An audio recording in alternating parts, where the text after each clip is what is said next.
Hello friends, welcome to रोशन की class YouTube channel. दोस्तों, आप सभी का आज की इस वीडियो में एक बार फिर से बहुत बहुत स्वागत है। जैसा कि आप लोग देख रहे हैं, यहाँ पे मैं आप लोगों के लिए सुपर टेट 2022 के लिए यहाँ पे ज्योग्राफी यानी कि भूगोल पढ़ा रहा हूँ, जिसमें हमारा चल रहा था विश्व के महाद्वीप। और हम यहाँ पे इस समय देख रहे हैं अफ्रीका महाद्वीप के बारे में।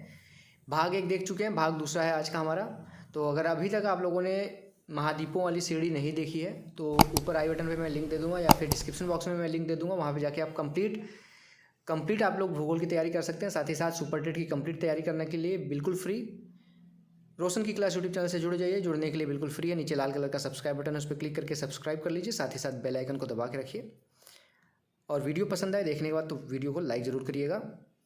यहाँ पे भाग 1 में हमने सारी चीज़ें अफ्रीका महाद्वीप के लगभग जो बेसिक चीज़ें थी वो देख ली थी। आज से यहाँ पे हम देखेंगे, आज हमारा जो है टॉपिक अफ्रीका महाद्वीप का, हम देखेंगे प्रमुख पर्वत श्रृंखला कौन कौन सी है, कौन कौन सी नदियाँ हैं, झीलें हैं, ये सारी चीज़ें आज की इस वीडियो में हम देखेंगे। तो चलिए शुरू करते हैं आज की वीडियो। यहाँ पे सबसे पहले हम देखते हैं अफ्रीका में प्रमुख पर्वत श्रृंखलाएँ कौन कौन सी, पर्वत श्रेणियाँ कौन कौन सी हैं। तो यहाँ पे अब जैसा कि आपको पता है, मैं फिगर बना के ले आता हूँ इसका। कोई भी यहाँ पे हम महाद्वीप पढ़ते हैं उसके बारे में पहले मैं फिगर के तरीके से बताता हूँ, जिससे आप लोगों को याद हो जाए कि कौन सा चीज़ किस उस महाद्वीप में कहाँ पे है। तो सबसे पहले देख लीजिए, यहाँ पे पर्वत श्रेणी की अगर बात की जाए तो पर्वत श्रेणी में यहाँ पे सबसे पहले पूर्व दिशा से स्टार्ट करते हैं। यहाँ पे है पर्वत श्रेणी केन्या में और यूथोपिया। केन्या और यूथोपिया दोनों देशों में मिलके है, लेकिन ज़्यादातर हिस्सा इसका केन्या में पड़ता है। इसका नाम है माउंट केन्या। दक्षिण अफ्रीका की बात की जाए तो यहाँ पे अफ्रीका की बात की जाए तो अफ्रीका की ये दूसरी ऊंची चोटी है। सबसे ऊंची चोटी कौन सी है अभी मैं आगे बताता हूँ, माउंट किलिमंजारो है, लेकिन दूसरे नंबर की है सबसे ऊंची चोटी माउंट केन्या। ठीक है, अब इसके बारे में देख रहे थे ये कहाँ कहाँ पे है, केन्या और इथोपिया में। अब सबसे ऊंची चोटी की बात की जाए तो यहाँ पे है माउंट किलिमंजारो, तंजानिया में है। ठीक है, ये आपका जो माउंट किलिमंजारो है ये ज्वालामुखी पर्वत है। ठीक है, ज्वालामुखी पर्वत है। माउंट किलिमंजारो सबसे अफ्रीका की सबसे ऊंची चोटी है। अगर आपसे पूछा जाता है कि अफ्रीका की सबसे ऊंची चोटी पर्वत श्रेणी कौन सी है तो माउंट किलिमंजारो है। ये इंपॉर्टेंट क्वेश्चन है। फिर अब नीचे की तरफ अगर आप देखें तो दक्षिण अफ्रीका, आपको पता है इस एरिया में दक्षिण अफ्रीका है। दक्षिण अफ्रीका में यहाँ पे है एक पर्वत श्रेणी ड्रेकन्सबर्ग। दक्षिण अफ्रीका में है, प्राचीन वलित पर्वत है। जैसे आपका पर्वत यहाँ पे हिमालय है, प्राचीन वलित पर्वत, उसी तरीके से ड्रेकन्सबर्ग है, दक्षिण अफ्रीका में ये पड़ता है। इसकी सबसे अगर ऊँची चोटी की बात की जाए जो आपका ड्रेकन्सबर्ग है तो इसकी सबसे ऊंची चोटी है ऑकस सोर्सिंग पर्वत। ऑकस सोर्सिंग पर्वत दक्षिण अफ्रीका में है, ड्रेकन्सबर्ग उसकी सबसे ऊंची चोटी है ऑकस सोर्सिंग पर्वत। उसके बाद अब नीचे की तरफ बढ़ते हैं यहाँ पे, तो यहाँ पे बीचों बीच इस तरीके से आपका मिलेगा आपको मिटुम्बा पर्वत, डीआरसी में है, डेमोक्रेटिक रिपब्लिक ऑफ कॉन्गो में, जिसे जायरे भी कहते हैं। तो मिटुम्बा पर्वत है, बीचों बीच कह सकते हैं इसको, जायरे में। उसके बाद यहाँ पे पश्चिम की तरफ है माउंट कैमरून। ये सक्रिय ज्वालामुखी पर्वत है, यानी कि अभी ये ज्वालामुखी सक्रिय है, माउंट कैमरून। और ऊपर की तरफ बात की जाए तो ऊपर की तरफ यहाँ पर्वत श्रेणी है, इसका नाम है एटलस पर्वत श्रेणी श्रृंखला। इस पर्वत श्रेणी का सबसे जो ऊंचा शिखर है वो माउंट टॉपकॉल है, माउंट टॉपकॉल। माउंट एटलस पर्वत श्रेणी जो है उसका सबसे ऊंचे जो उसकी पर्वत श्रेणी है उसका नाम है माउंट टॉपकाल। ये किस किस देश में पर्वत श्रृंखला है तो ये श्रृंखला है मोरक्को में, अल्जीरिया में और ट्यूनीसिया में। वलित पर्वत है ये भी। तो यहाँ पे जो मुख्य रूप से पर्वत है वो ज्वालामुखी पर्वत है और वलित पर्वत है। तो अब इसके बारे में पॉइंट वाइज देख लेते हैं, यहाँ पे डिस्कस कर लेते हैं। ठीक है, अब यहाँ पे देखेंगे तो कॉफ़ी यूथोपिया का मूल पौधा है। कॉफ़ी जो है इथियोपिया का मूल पौधा। आपसे पूछ सकता है ना कि कॉफ़ी कहाँ का मूल पौधा है, तो इथियोपिया का है। इथियोपिया कहाँ पे है, यहाँ पे बीचों बीच मैंने आपको दिखाया था। यहाँ पे जो माउंट केन्या है, ये माउंट केन्या आपका केन्या और इथियोपिया में है। तो यहाँ पे आपको मैं बता दूँ कि इथियोपिया में आपका कॉफ़ी सबसे ज़्यादा यहाँ पे पैदा किया जाता है। वैसे तो ब्राज़ील में किया जाता है, लेकिन इथियोपिया का ये मूल पौधा है कॉफ़ी। अब यहाँ पे जो पर्वत श्रेणी है, यहाँ पे आपसे याद रखिएगा कि इसी से चाय से रिलेटेड भी क्वेश्चन बनता है कि चाय आपका कहाँ का मूल पौधा है, तो चाय आपका चीन का मूल पौधा है। अभी इसके बारे में मैं बताऊँगा आप लोगों को। तो यहाँ पे माउंट केन्या है आपका, जो मैंने आपको इस फिगर में दिखाया था। यहाँ पे पहला, यहाँ पे जो दूसरी अफ्रीका की सबसे ऊँची चोटी है माउंट केन्या, उसको यहाँ पर मैं नीचे डिस्कस कर रहा हूँ। माउंट केन्या ये है जो इसमें एक ढलान पे आपका पर्वत है तो एक साइड ढलान होगा, दूसरा साइड भी ढलान होगा। एक साइड आपका इसका एक हिस्सा अभी मैंने बताया कि इथोपिया में पड़ता है और एक हिस्सा कहाँ पे पड़ता है, माउंट केन्या का केन्या में पड़ता है। तो पूर्वी जो हिस्सा है वो इथोपिया में पड़ता है और इथोपिया का मूल पौधा कॉफ़ी है। और केन्या का यहाँ पे केन्या में क्या पैदा किया जाता है, जो पश्चिमी भाग है इसका पर्वत का, माउंट केन्या का, वहाँ पे चाय उत्पादन बहुत ज़्यादा मात्रा में की जाती है। तो एक ऐसा पर्वत श्रृंखला है, पर्वत श्रेणी है, जिसके एक ढलान पे कॉफ़ी पैदा की जाती है और दूसरे ढलान पे चाय पैदा की जाती है। ठीक है, पूर्वी भाग में कॉफ़ी, पश्चिमी भाग में चाय।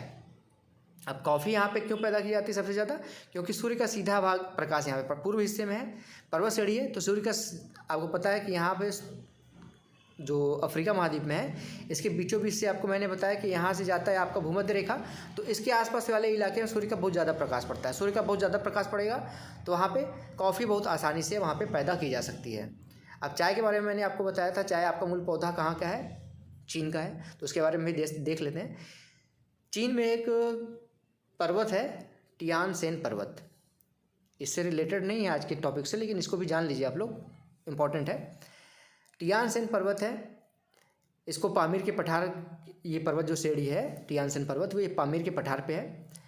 और यहाँ पे टियान सेन पर्वत पर एक बौद्ध भिक्षु हुआ करते थे, वहाँ पे काफ़ी दिनों तक तपस्या इन्होंने की, वो थक गए, फिर उन्होंने टियान सेन पर्वत पर उगे पौधे की पत्तियों को पानी में उबाला और उसे पी गए। तो इसके बाद उनको काफ़ी एनर्जी मिली उससे, उस पत्तों के पानी से जो उबाले थे उस पानी को पिए वो, तो उनको काफ़ी ज़्यादा एनर्जी मिली। तो उसीलिए वहाँ पे ये पौधा उसी समय इसको नाम दिया गया टी नाम कैसे दिया गया, टियान के स्टार्टिंग वर्ड से, टी से इस पत्ते को नाम दिया गया टी, और उसी समय से ये हमारा पूरे विश्व में धीरे धीरे फैलता गया, जो हम आज इसको हम भारत में चाय के नाम से जानते हैं। और चाय जो है वो बौद्ध धर्म का एक पवित्र पेय पदार्थ है, याद रखिएगा, बौद्ध धर्म का पवित्र पेय पदार्थ है। भूमध्य रेखा पर माउंट किलिमंजारो पर्वत है जिसका शिखर बर्फ से ढका होता है। अब यहाँ पे आपसे क्वेश्चन पूछा जा सकता है, वह पर्वत श्रृंखला जिसका शिखर बर्फ से ढका हुआ है, जो कि आपका भूमध्य रेखा पे है। तो भूमध्य रेखा भी मैंने आपको बताया यहाँ से भूमध्य रेखा पे पड़ता है, यहाँ पे माउंट किलिमंजारो, जो कि अफ्रीका का सबसे ऊंचा चोटी है। ठीक है, इसकी शिखर, भूमध्य रेखा बहुत ज़्यादा गर्मी पड़ती, फिर भी इसके शिखर बर्फ़ से ढके होते हैं। ये भी क्वेश्चन इंपॉर्टेंट था। अब देखते हैं हम अफ्रीका के पठार के बारे में यहाँ पे हम। ठीक है, अफ्रीका के पठार, अफ्रीका में मुख्य रूप से 5 पठार हैं, 4 इसके मुख्य भूमि पे हैं, एक इसका जो द्वीपी देश है मेडागास्कर उसमें है। तो यहाँ पे देखिए इथोपिया में ही, अभी जो मैंने आपको बताया माउंट केन्या का एक हिस्सा पड़ता है, तो इथोपिया में ही यहाँ पे पड़ता है इथोपिया पठार। नीचे यहाँ पे मेडागास्कर में पड़ता है मालागासी पठार, मेडागास्कर में है। यहाँ पे है आपका कटंगा का पठार। ठीक है, कहाँ पे पड़ता है, DRC में, जो आपको मैंने बताया था, डेमोक्रेटिक रिपब्लिक ऑफ कॉन्गो, जिसको हम कहते हैं जायरे भी। और एक पठार यहाँ पे पड़ता है, ये अंगोला में पड़ता है, ये पठार बाई पठार। और एक यहाँ पे नाइजीरिया में पड़ता है जोस पठार, नाइजीरिया और नाइजर में पड़ता है। तो 5 पठार हैं, फिगर से आप देख लीजिएगा। इसको PDF डाउनलोड करना चाहे तो नीचे डिस्क्रिप्शन बॉक्स में लिंक दे दूंगा, वहाँ से डाउनलोड भी कर सकते हैं। तो इथोपिया में पड़ता है इथोपिया पठार, मालागासी पठार मेडागास्कर में, और DRC यानी जायरे में पड़ता है कटंगा का पठार, बाई पठार पड़ता है अंगोला में, और नाइजीरिया और नाइजर में पड़ता है जोस पठार। तो 5 पठार हैं। अब देखते हैं यहाँ पे इंपॉर्टेंट जो टॉपिक है, अफ्रीका की प्रमुख नदियाँ। प्रमुख नदियाँ, यहाँ पे मुख्य नदी की बात की जाए तो यहाँ पे सबसे पहले मूल नदी इसकी जो है अफ्रीका की, वो नील नदी है। और बाकी कौन कौन सी नदियाँ, इसको भी हम यहाँ पे डिस्कस करेंगे, और इसी फिगर में हम झीलें भी डिस्कस करेंगे अफ्रीका के। तो सबसे पहले नदी के बारे में डिस्कस कर लेते हैं, उसके बाद झील के बारे में चलेंगे। सबसे पहले जो मुख्य नदी मैंने आपको बताया उसके बारे में बताएंगे यहाँ पे हम। तो यहाँ पे आपका फिगर में यहाँ पे देखेंगे तो एक नहर है, झील है, विक्टोरिया झील जिसे कहते हैं। आपको मैंने विक्टोरिया नदी बताया था, कहाँ पे था, ऑस्ट्रेलिया महाद्वीप में। लेकिन विक्टोरिया झील, ठीक है, विक्टोरिया झील पड़ता है आपका अफ्रीका में। अफ्रीका में विक्टोरिया झील है। यहाँ से आपका विक्टोरिया झील से एक यहाँ पे नदी निकलती है, और एक यहाँ पे ताना झील है इथोपिया में। जो आपका विक्टोरिया झील है वो केन्या और तंजानिया में है। केन्या, तंजानिया और युगांडा 3 देशों में। आपसे पूछ सकता है, इंपॉर्टेंट क्वेश्चन है कि विक्टोरिया झील किस किस देश में है। तो केन्या, तंजानिया और युगांडा 3 देशों में विक्टोरिया झील है। यहाँ से एक नदी निकलती है और उसी के बगल में इथोपिया है। इथोपिया से एक झील निकलती है, इसको कहते हैं ताना झील, जो दोनों जाके यहाँ पे खार्तूम में मिलते हैं, जो उत्तरी सूडान में है। यहाँ पे मिलने के बाद ये बनाते हैं नील नदी। नील नदी बनाते हैं, वो जाते हैं यहाँ पे, पूरा यहाँ से होते हुए यहाँ पे जाता है, भूमध्य सागर में गिर जाता है नील नदी। उसके बाद बात की जाए तो जो ताना झील से निकलता है उसका नाम है ब्लू नील। नील नदी का जो बनती है उसमें एक जो निकलती है ताना झील से, उसका नाम है ब्लू नील, और जो आपका विक्टोरिया झील से निकलता है उसका नाम है श्वेत नील। तो दोनों श्वेत नील और ब्लू नील मिल के नील नदी का निर्माण करते हैं, और नील नदी जाके बेसिकली गिरती है भूमध्य सागर में। उसके बाद यहाँ पे बात करें तो जो ये नील नदी जाती है तो आगे जाके यहाँ पे एक झील का निर्माण करती है जिसे कहते हैं नासिर झील, जो कि आपका पूछ सकता है कि कौन सी ऐसा झील है, कौन सा, जो कर्क रेखा के ऊपर पड़ता है, कर्क रेखा के ऊपर पड़ता है नासिर झील। नासिर झील ये पॉइंट वाइज भी मैं आगे बताऊँगा आप लोगों को, यहाँ पे बस फिगर में देख लीजिए आप लोग। अब हो गया नील नदी के बारे में। उसके बाद नील नदी पे ही जो यहाँ पे गिरता है भूमध्य सागर में, उसी पे यहाँ पे कॉर्नर पे बनता है एक बंदरगाह जिसे कहते हैं यहाँ पे अलेक्जेंड्रिया बंदरगाह। ठीक है, अलेक्जेंड्रिया बंदरगाह किस नदी पे है, तो नील नदी पे है। उसके बाद अब चलते हैं दूसरी नदी के बारे में, देखते हैं। यहाँ पे एक नदी है जो कि आगे जाके यहाँ पे हिंद महासागर में गिरती है, जो कि नाम जिसका है जाम्बेजी नदी। ठीक है, जाम्बेजी नदी। और जाम्बेजी नदी पे क्या है, यहाँ पे विक्टोरिया जलप्रपात है। विक्टोरिया झील पे नहीं है जलप्रपात, याद रखिएगा, भूल के भी ऐसा मत गलती करिएगा। जो विक्टोरिया यहाँ पे जलप्रपात है, जलप्रपात है मतलब झरना जिसको कहते हैं, यहाँ पे है। तो ये झरना जो है वो जाम्बेजी नदी पे है, विक्टोरिया जलप्रपात। इसके बाद नीचे की तरफ यहाँ पे है एक नदी, लिम्पोपो नदी। एक नदी यहाँ पे है, इस तरफ गई है, ऑरेंज नदी जिसको कहते हैं। उसके बाद अगर बात करें तो यहाँ पे एक नदी है, इसको कहते हैं, यहाँ पे अगर यहाँ की बात की जाए तो यहाँ से निकलती है एक नदी, यहाँ पे जाती है कॉन्गो जायरे नदी। यहाँ पे जिसमें 2 जलप्रपात हैं, स्टेनले और लिविंगस्टोन जलप्रपात। तो कॉन्गो नदी, कॉन्गो या फिर जायरे इसको कहते हैं, ये आपका इस पे 2 जलप्रपात हैं, स्टेनले और लिविंगस्टोन जलप्रपात। और एक नदी यहाँ पे है आपका ऊपर की तरफ, यहाँ पे आती है, यहाँ पे गिर जाती है, इसको कहते हैं नाइजर नदी, जो कि आपका इसे नाइजर नदी को तेल नदी भी कहा जाता है। ठीक है, तेल नदी के नाम से भी जाना जाता है। और जो ये गिरता है आपका नील नदी, मैंने बताया था, यहाँ पे ये जाके आपका मिस्र से होते हुए गिर जाता है भूमध्य सागर में। तो तेल नदी के नाम से जाना जाता है आपका नाइजर नदी, जो कि यहाँ से स्टार्ट होता है नाइजीरिया से और यहाँ पे जाके गिर जाता है अटलांटिक महासागर में। कैची बांध इसके ऊपर है, बना हुआ है यहाँ पे कैची बांध। और यहाँ पे बात की जाए, अगर आपसे पूछता है क्वेश्चन कि कौन सी ऐसी नदी है जो भूमध्य रेखा को 2 बार काटती है, तो आपको मैं बता दूं जो कॉन्गो जायरे नदी है, भूमध्य रेखा आपका ऐसे गया हुआ है यहाँ पे विक्टोरिया झील से होते हुए। तो कॉन्गो या फिर जायरे नदी की बात की जाए तो ऐसे आती है, एक बार कट करती है, फिर यहाँ पे आती है तो एक बार कट करती है। तो कॉन्गो जायरे नदी भूमध्य रेखा को 2 बार कट करती है। और बात की जाए यहाँ पे नीचे आपको दिख रहा होगा यहाँ पे लिम्पोपो नदी, यहाँ पे लिम्पोपो नदी, यहाँ से कौन सा गया, मकर रेखा गया है। तो मकर रेखा को भी यहाँ पे लिम्पोपो नदी 2 बार कट करती है। तो अफ्रीका में ऐसे 2 नदियाँ हैं जो एक नदी भूमध्य रेखा को 2 बार कट करती है और एक नदी जो है आपका मकर रेखा को 2 बार कट करती है। नील नदी के बारे में देख लेते हैं, क्योंकि मुख्य नदी इसकी अफ्रीका की यही है, तो इससे क्वेश्चन बहुत ज़्यादा बनते हैं। तो यहाँ पे मूल नदी इसकी है, यहाँ पे अफ्रीका की नील नदी। नील नदी को मिस्र का वरदान भी कहते हैं। ठीक है, तो नील नदी जो है वो सबसे लंबी नदी है विश्व की, 6650 किलोमीटर लंबी है। नील नदी 2 धाराओं से मिल के बनी है, श्वेत नील जो कि आपको यहाँ पे विक्टोरिया झील से निकलती है, ब्लू नील जो कि ताना झील से निकलती है। नील नदी युगांडा, दक्षिणी सूडान, उत्तरी सूडान तथा मिस्र से होकर जब बहती है, जो बहना शुरू करती है, यहाँ पे आपको मैंने दिखाया था ऊपर, यहाँ पे यहाँ से ये बहना शुरू करती है ये। तो किन किन देशों से गुजरती है, तो यही यहाँ पे मैंने बताया हुआ है कि युगांडा, दक्षिणी सूडान, उत्तरी सूडान और मिस्र से होके बहती है।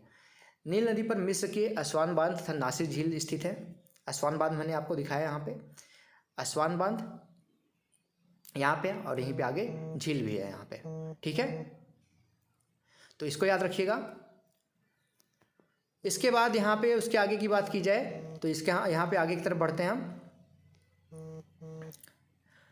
आगे यहाँ पे है, देखिए, मिस्र की सभ्यता का विकास यहाँ पे नील नदी घाटी में हुआ था। मिस्र की जो सभ्यता का विकास हुआ था, आपसे पूछ सकता है कि मिस्र की सभ्यता का विकास किस नदी में घाटी में हुआ था, तो नील नदी घाटी में हुआ था। काहिरा मिस्र की राजधानी है, याद रखिएगा, मिस्र की राजधानी पूछ सकता है आपसे।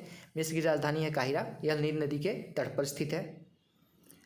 अब इसके आगे देखिए कुछ और चीज़ें हैं यहाँ पे जो मैंने आपको बताया था। मकर रेखा को 2 बार काटने वाली नदी कौन सी है? लिम्पोपो नदी, जो मैंने दिखाया था दक्षिण अफ्रीका में नीचे। और कांगो और जायरे नदी जो है कांगो में, DRC में, भूमध्य रेखा को 2 बार काटने वाली नदी है। ऑरेंज नदी जो नीचे की तरफ मैंने दिखाया था दक्षिण अफ्रीका में, आपको दिखाया था मैंने यहाँ पे, ये वाली नदी। तो ये आपका यूरेनियम के लिए यहाँ पे प्रसिद्ध है। यहाँ पे देखिए दक्षिण अफ्रीका में स्थित ऑरेंज नदी जो है वो यूरेनियम भंडार के लिए प्रसिद्ध है। नाइजर नदी को तेल नदी कहा जाता है, ये भी मैंने आपको बता दिया। नाइजर नदी जो नाइजीरिया और नाइजर में है, इसको तेल नदी के नाम से जाना जाता है। और अफ्रीका का सबसे ऊंचा जलप्रपात विक्टोरिया जलप्रपात है, जो कि आपका जाम्बेजी नदी पे है। और ऑरेंज नदी यूरेनियम के लिए प्रसिद्ध है। तो आज की वीडियो में दोस्तों इतना ही। एक पार्ट और आएगा इसका, 1 से 2 पार्ट, जिससे आपका ये आपका अफ्रीका महाद्वीप कंप्लीट हो जाएगा। तो पूरी वीडियो ध्यान से देखा करिए। सिर्फ आप लोगों के लिए कंटेंट बनाया जा रहा है, जिससे एक एक चीज़ यहाँ पे आप लोगों के साथ डिस्कस की जा रही है फिगर के साथ, जिससे आप लोगों का कंप्लीट तैयार हो जाए। और वीडियो अगर आप लोगों को पसंद आता है तो वीडियो को लाइक ज़रूर किया करिए। तो मिलते हैं नेक्स्ट वीडियो में। चैनल को सब्सक्राइब कर लीजिए, नीचे लाल कलर के सब्सक्राइब बटन, उस पर क्लिक करके सब्सक्राइब जैसे ही करेंगे एक बेल आइकन आएगा, उसको दबा के ऑल नोटिफिकेशन ऑन कर लीजिएगा, जिससे मैं आप लोगों की कंप्लीट जो सुपर टेट के यहाँ पे तैयारी कराऊँ उसके बारे में आप कंप्लीट अवेयर रहें, उसके नोटिफिकेशन आप तक पहुँचते रहें बिल्कुल फ्री। तो फ्रेंड्स मिलते हैं नेक्स्ट वीडियो में, तब तक के लिए आप सभी का बहुत बहुत धन्यवाद। जय हिंद, वंदे मातरम।